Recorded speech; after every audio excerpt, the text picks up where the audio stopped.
Selama puluhan tahun, kita diberitahu bahwa pindah ke panti jompo adalah pilihan paling aman dan logis ketika hidup mandiri menjadi sulit. Ini dianggap sebagai transisi alami, langkah yang menjamin perawatan dan kenyamanan. Tapi bagaimana jika keyakinan yang diterima luas ini justru menghambat Anda? Bagaimana jika meninggalkan rumah bukan solusi, melainkan masalah? Sebelum Anda membuat keputusan yang mengubah hidup, mari kita ungkap realitas tersembunyi dari panti jompo dan jalur alternatif yang bisa menjaga Anda tetap memegang kendali atas masa depan Anda. Jika Anda belum berlangganan, berlanggananlah dan aktifkan lonceng notifikasi agar tidak ketinggalan video apapun. 1. Kebenaran tersembunyi tentang panti jompo. Saat memikirkan panti jompo, gambaran apa yang terbentuk di benak Anda? Mungkin brosur mengilap yang menampilkan lansia ceria, senyum hangat dari pengasuh berdedikasi, dan janji bantuan sepanjang waktu. Idenya menenangkan, seperti jaring pengaman yang siap menampung Anda di usia tua. Ini meyakinkan keluarga bahwa orang yang mereka cintai akan dirawat dalam lingkungan yang penuh kasih dan terstruktur. Tapi di balik janji-janji yang dipoles itu ada realitas yang sering tidak terucapkan. Realitas yang banyak orang temukan hanya setelah mereka atau orang yang mereka cintai sudah berada di dalam. Ambil contoh Siti, janda berusia 82 tahun yang pindah ke panti jompo setelah terjatuh parah hingga kesulitan menjaga keseimbangan. Dia mempercayai brosur, mempercayai jaminan staf, dan berharap masuk ke tempat yang nyaman dan aman. Tapi dalam hitungan minggu, kebenaran terungkap. Di malam hari, satu pengasuh yang kelelahan bertanggung jawab atas 15 penghuni. Itu berarti 15 orang membutuhkan obat, bantuan ke kamar mandi, dan perawatan pribadi. Siti pernah menunggu 2 jam untuk dibantu ke toilet. Tombol panggilnya berkedip tanpa jawaban sementara pengasuh tunggal itu bergegas dari kamar ke kamar. Ini bukan kelalaian, ini soal jumlah. Tidak ada cukup tenaga untuk memberikan perawatan yang dibutuhkan setiap orang. Ini bukan sekadar cerita. Studi tahun 2021 dari Asosiasi Perawatan Kesehatan Indonesia menemukan bahwa 60% panti jompo di Indonesia kekurangan staf secara kronis. Akibatnya, jadwal obat kacau, kebersihan tergesa-gesa, dan lansia menghabiskan lebih banyak waktu sendirian daripada yang mereka duga. Lalu, ada jadwal kaku, sarapan jam 7.30, waktu mandi sesuai ketersediaan staf, dan lampu dimatikan jam 21, mau Anda siap atau tidak. Alih-alih kebebasan pribadi, banyak yang mendapati diri mereka hidup dalam sistem yang mengutamakan efisiensi daripada individualitas. Dan kesepian? Itu efek samping yang diam-diam menghancurkan. Penelitian dari Institut Nasional tentang Penuaan menunjukkan bahwa isolasi sosial di panti jompo meningkatkan tingkat depresi sebesar 30% dibandingkan lansia yang tinggal di rumah. Hari-hari berlalu tanpa beda, kunjungan berkurang, dan banyak yang mulai merasa seperti lenyap. Apakah ini masa depan yang Anda pilih? 2. Beban emosional meninggalkan rumah. Rumah Anda lebih dari sekadar 4 dinding. Itu adalah latar belakang cerita hidup Anda. Setiap ruangan menyimpan gema tawa, cinta, dan waktu yang dihabiskan dengan baik. Meja dapur tempat Anda mengajari anak-anak membuat kue, teras tempat Anda menyeruput kopi di pagi yang sejuk, kusen pintu yang sedikit usang dengan tanda pensil yang memudar mencatat pertumbuhan cucu Anda, setiap ruang penuh dengan kenangan yang membentuk siapa Anda. Jadi, apa yang terjadi ketika Anda diminta meninggalkan semuanya? Ambil contoh Budi, pensiunan guru yang menghabiskan 40 tahun di rumah sederhananya. Itu bukan sekadar rumah, itu bagian dari identitasnya. Tapi ketika radang sendi membuat menaiki tangga terasa menyakitkan, keluarganya dengan lembut mendorongnya pindah ke fasilitas perawatan. Berjalan melalui rumahnya untuk terakhir kalinya, dia berhenti di dekat perapian tempat dia dulu membacakan cerita pengantar tidur untuk anak-anaknya. Jari-jarinya menyentuh mantel yang sudah usang. Di luar, dia mengusap gerbang taman yang dibuatnya puluhan tahun lalu. Mengemasi bukan hanya soal memilah barang. Itu soal memutuskan fragmen masa lalu mana yang bisa dibawa dan mana yang akan hilang selamanya. Beberapa bulan kemudian, dia berkata kepada anaknya, "Aku tidak hanya meninggalkan rumah. Aku meninggalkan diriku." Pengalaman Budi tidak unik. Studi yang diterbitkan dalam jurnal gerontologi menemukan bahwa lansia yang dipaksa pindah sebelum merasa siap menghadapi risiko depresi dan kecemasan 25% lebih tinggi. Perjuangan bukan hanya soal meninggalkan dinding fisik, itu soal kehilangan identitas. Di rumah, Anda adalah koki, tukang kebun, pendongeng, dan penjaga tradisi. Di panti jompo, Anda menjadi penghuni, nama didaftar, dan jadwal yang harus diikuti. Bagaimana rasanya menukar cerita hidup Anda dengan naskah orang lain? Mengganti ritual pribadi dengan rutinitas institusional? Beban emosional meninggalkan rumah sering diremehkan. Ini bukan sekadar pindah, ini transformasi yang banyak orang temukan lebih sulit dari yang mereka bayangkan. Apakah Anda siap untuk melepaskan? 3 risiko kesehatan tersembunyi yang mungkin tidak Anda duga. Ada sesuatu yang mengejutkan. Panti jompo dipasarkan sebagai solusi kesehatan, tempat yang dirancang untuk menjaga lansia tetap aman, terawat, dan didukung secara medis. Tapi bagaimana jika alih-alih memperpanjang hidup, mereka justru mempersingkatnya? Kedengarannya ekstrim, tapi buktinya sulit diabaikan. Bayangkan sarang lebah, berdengung dengan kehidupan, padat, dan penuh aktivitas. Sekarang, bayangkan sarang itu dipenuhi lebah rapuh, rentan terhadap penyakit dan tak bisa terbang menjauh. Itulah panti jompo saat musim flu. Badan Kesehatan Indonesia melaporkan bahwa penghuni fasilitas perawatan jangka panjang 50% lebih mungkin tertular infeksi seperti pneumonia atau MRSA dibandingkan lansia yang tinggal di rumah. Ruang bersama, paparan konstan terhadap orang lain, dan staf yang kelebihan beban menciptakan lingkungan di mana penyakit menyebar seperti api. Untuk sistem kekebalan tubuh yang menua, bahkan pilek biasa bisa meningkat menjadi kondisi yang mengancam jiwa. Tapi infeksi bukan satu-satunya risiko. Ada juga jebakan ketidakaktifan. Di rumah, Anda mungkin berjalan ke kotak surat, menyiapkan makanan sederhana, atau merawat tanaman. Gerakan kecil yang menjaga tubuh tetap aktif dan pikiran terjaga. Di panti jompo, banyak dari itu hilang. Makanan diantar, pekerjaan rumah dilakukan untuk Anda, dan gerakan seringkali minim. Meski mungkin terasa lega, ini berbahaya. Studi 2018 di Jurnal Geriatrik Indonesia menemukan bahwa lansia di fasilitas perawatan kehilangan mobilitas dan fungsi kognitif 2 kali lebih cepat dibandingkan mereka yang menua di rumah. Prinsipnya sama seperti mobil yang diparkir di garasi. Tanpa penggunaan rutin, ia mulai berkarat. Mungkinkah tinggal di rumah, bahkan dengan bantuan, adalah pilihan yang lebih sehat? Meski panti jompo menawarkan perawatan terstruktur, mereka juga membawa risiko yang sering tidak disebutkan. Sebelum menganggap fasilitas adalah tempat raman, ada baiknya bertanya, apakah ini benar-benar akan membantu Anda berkembang atau sekadar bertahan? Jika Anda masih menonton video ini dan merasa pelajaran ini berguna, silakan komentar 1 di bawah untuk memberitahu saya bahwa Anda masih bersama saya. 4 alternatif. Menua di rumah dengan perencanaan cerdas. Jika panti jompo bukan solusi terbaik, lalu apa? Jawabannya mungkin lebih dekat dari yang Anda pikir, tepat di dalam rumah Anda sendiri. Menua di tempat berarti tinggal di lingkungan yang sudah dikenal sambil membuat penyesuaian cerdas untuk memastikan keamanan dan kenyamanan. Ini bukan soal menghindari bantuan. Ini soal menciptakan sistem pendukung yang memungkinkan Anda mempertahankan kemandirian dan identitas. Ambil contoh Ani, seorang wanita berusia 78 tahun yang bertekad tinggal di rumah kecil kesayangannya setelah operasi penggantian pinggul. Daripada pindah ke fasilitas, dia membuat perubahan praktis. Pegangan kokoh di kamar mandi, jalur landai menuju teras, dan gelang peringatan medis yang bisa memanggil bantuan dengan sekali ketuk.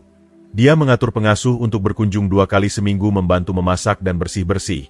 Sementara tetangga yang ramah mampir untuk minum teh dan mengobrol. Hasilnya, Ani tetap menjadi dirinya, masih merawat taman mawarnya, masih tidur siang di kursi favoritnya, masih menjalani hidup sesuai keinginannya. Ini bukan sekadar cerita. Laporan AARP 2020 menemukan bahwa lansia yang menua di tempat dengan dukungan tepat melaporkan kepuasan hidup 40% lebih tinggi. Tidak hanya itu, mereka sering menghemat ribuan setiap bulan dibandingkan biaya panti jompo, yang bisa mencapai 50 rupiah juta Rp 100 juta per bulan atau lebih. Modifikasi rumah sederhana, pencahayaan lebih baik, lantai anti-selip, lift tangga, atau teknologi rumah pintar, bisa mengubah rumah menjadi ruang yang aman dan nyaman untuk menua. Tambahkan perawatan paruh waktu, layanan antar makanan, atau program komunitas, dan menua di tempat bukan hanya mungkin, tapi lebih disukai. Kuncinya adalah perencanaan. Semakin awal Anda mulai menyesuaikan, semakin mudah untuk tetap memegang kendali atas masa depan Anda. Jadi, Tanyakan pada diri sendiri, perubahan kecil apa yang bisa membuat rumah Anda lebih aman dan layak huni hari ini? Apakah itu pegangan, sistem peringatan darurat, atau sekadar membersihkan bahaya tersandung? Setiap langkah menuju penuaan cerdas di rumah adalah langkah menuju mempertahankan kebebasan Anda. Mungkinkah menua di tempat menjadi keputusan terbaik untuk Anda? 5. Kekuatan tetap memegang kendali atas hidup Anda. Setiap pagi Anda bangun adalah anugerah, kesempatan baru untuk membuat pilihan yang membentuk hari Anda. Menua tidak berarti menyerahkan kendali. Bayangkan bangun dan memutuskan kapan sarapan, memilih acara apa yang ingin ditonton, atau bersantai di kursi favorit dengan teka-teki silang. Sekarang, bayangkan kebebasan itu lenyap, digantikan oleh rutinitas ketat yang ditentukan orang lain. Kendali bukan sekadar kemewahan, itu penting untuk kesejahteraan. Penelitian dari jurnal psikologi Inggris menemukan bahwa lansia yang memiliki lebih banyak kendali atas kehidupan sehari-hari bisa hidup hingga 7 tahun lebih lama. Mengapa?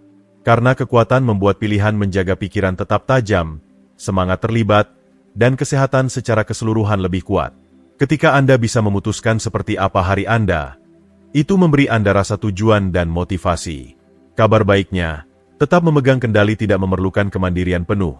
Ini hanya berarti menata hidup Anda sehingga Anda tetap menjadi pusat pengambilan keputusan.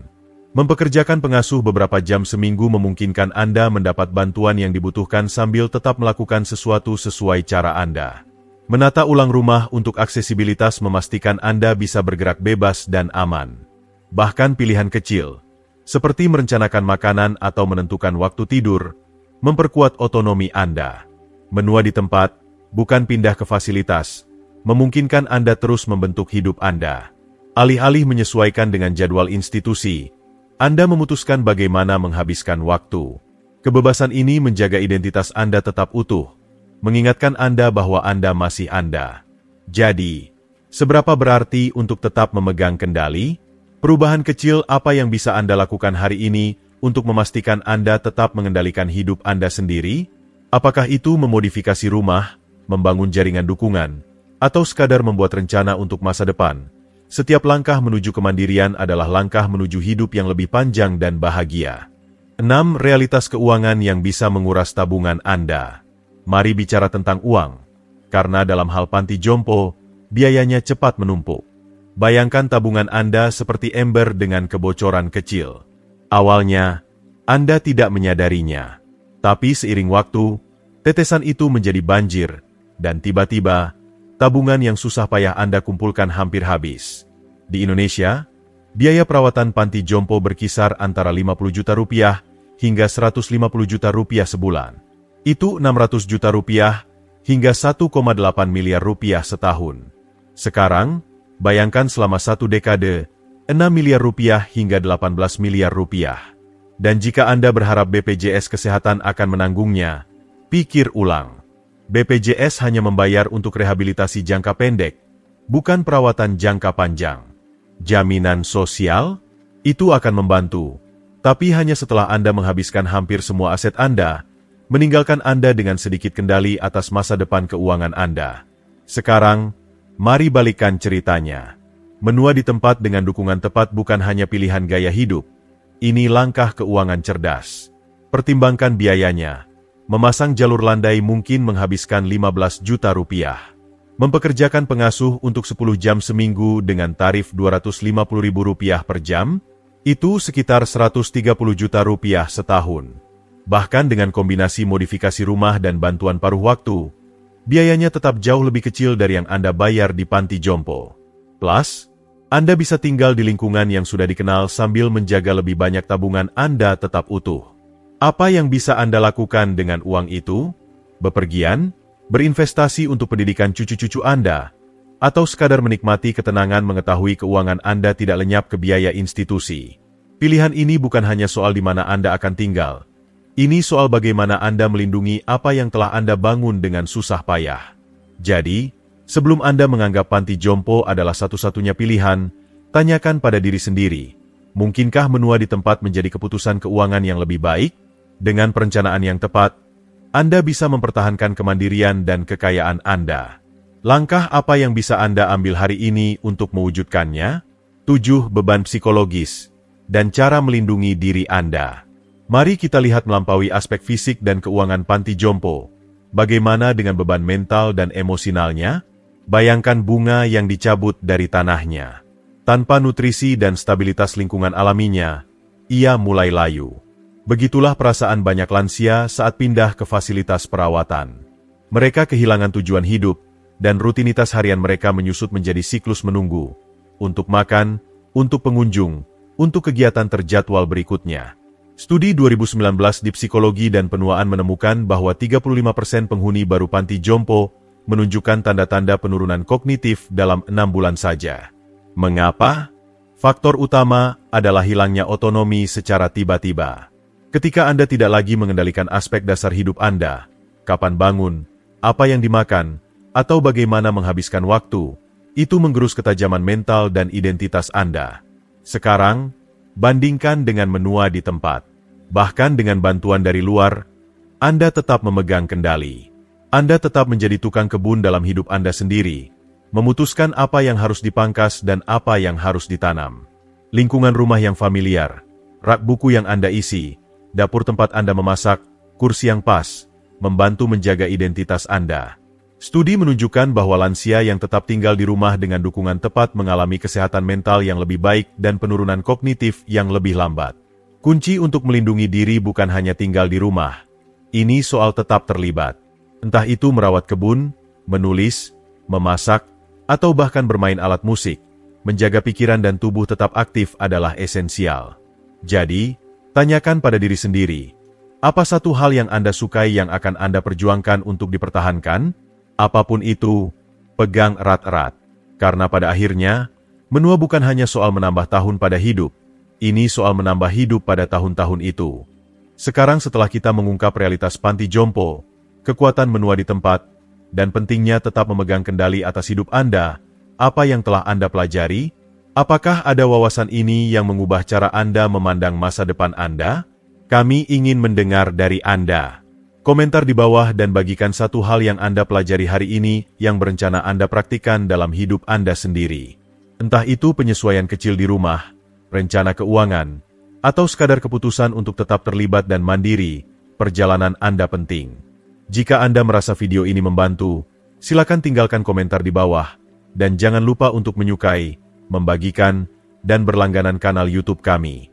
Dukungan Anda membantu kami menghadirkan lebih banyak konten berharga untuk Anda dan orang lain yang ingin menjalani penuaan dengan bijaksana dan percaya diri. Sampai jumpa di video berikutnya.